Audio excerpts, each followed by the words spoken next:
আজকে আমি বানাবো সর্ষে শাকের চাটনি।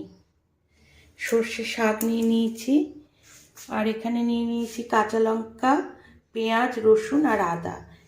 এবার এই আদাটাকে, এক টুকরো আদা নিয়ে আমি এখানে দিয়ে দিলাম। এবার আদাটাকে আমি একটু থেতো করে নেব।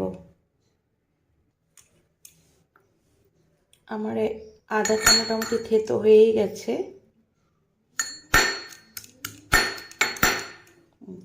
আদা থেতো হয়ে গেছে। এবার আমি কড়াইটা বসিয়েছি।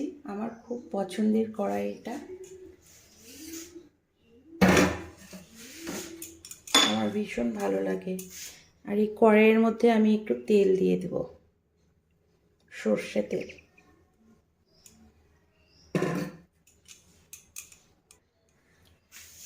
কড়াইয়ের তেলটা গরম হয়ে গেছে। এবার আমি আদাটা দিয়ে দেব।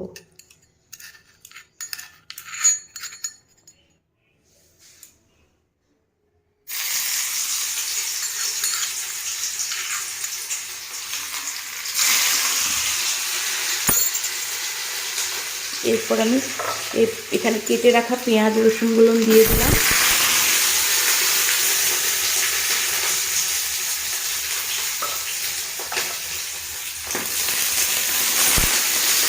একটু ভেজে নিতে হবে।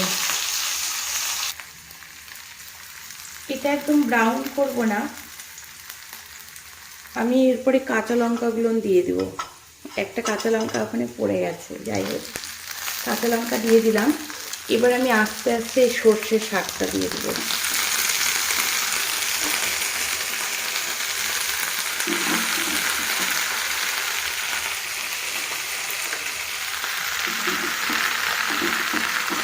কড়াইটা ছোট, তবে জলটা টেনে নিলে একদম ঠিক হয়ে যাবে।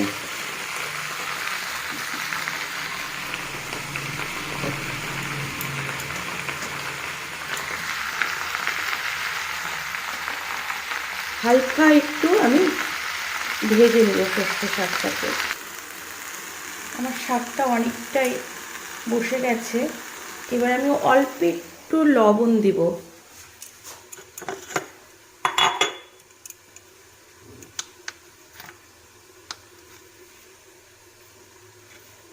শাক তো অল্প লবণ দিলে পরেই আবার হয়ে যায়। এটুকু লবণ দিলেই হবে। আর আমার মামি বলেছিল একদিন যে শাকে একটু হলে পরেও হলুদ দিতে হয়, সেই জন্য আমি খুব সামান্য হলুদ দিচ্ছি।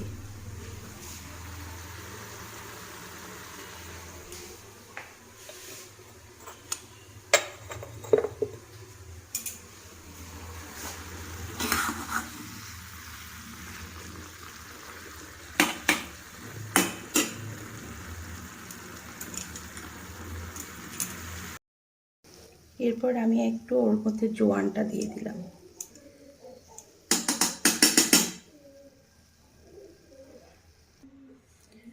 জোয়ানটা দিয়ে আমি একটু কাসুরি মেথি দিয়ে দিলাম। আমি এটা অন্যভাবে করতাম, তো আমার বোন ও আবার এইভাবে এটা করে। ওর কাছ থেকে আমি কিছুটা শিখেছি, আর আমি নিজে কিছুটা করতাম, এটা তৈরি করতাম। তো ও আবার এইভাবে করে, ওরটাই বেশি টেস্ট হয়। আর আমারটা শাক বাটা যেরকম হয় সেই রকম ঠিক এরকম হয়। তো এটা একটু ঠান্ডা করতে দিই। এখন এটা একটু ঠান্ডা হয়ে গেছে, আমি এটা মিক্সিতে দিয়ে দেব।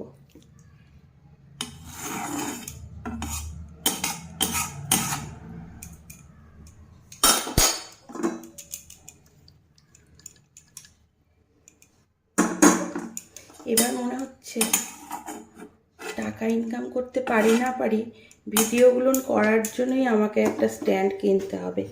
একটা স্ট্যান্ড আছে, তবে ওটা খুব একটা ভালো না। আমি এটা একটু ঘুরিয়ে নিই। আমার একটা বাটা হয়ে গেছে। এবার আমি এর মধ্যে দিয়ে দিলাম।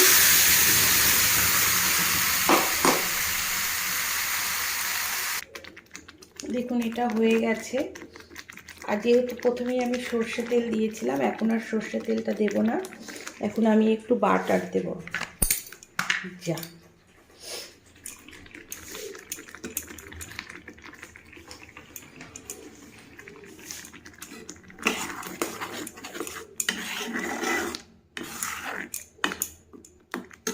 কমপ্লিট।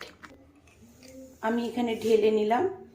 এটা আপনারা পরোটার সাথে খান কিংবা রুটির সাথে খান, সব কিছুর সাথে খেলেই ভালো লাগবে। গরম গরম রুটি, তার সাথে গরম গরম এই বাটা। একবার ট্রাই করে দেখবেন।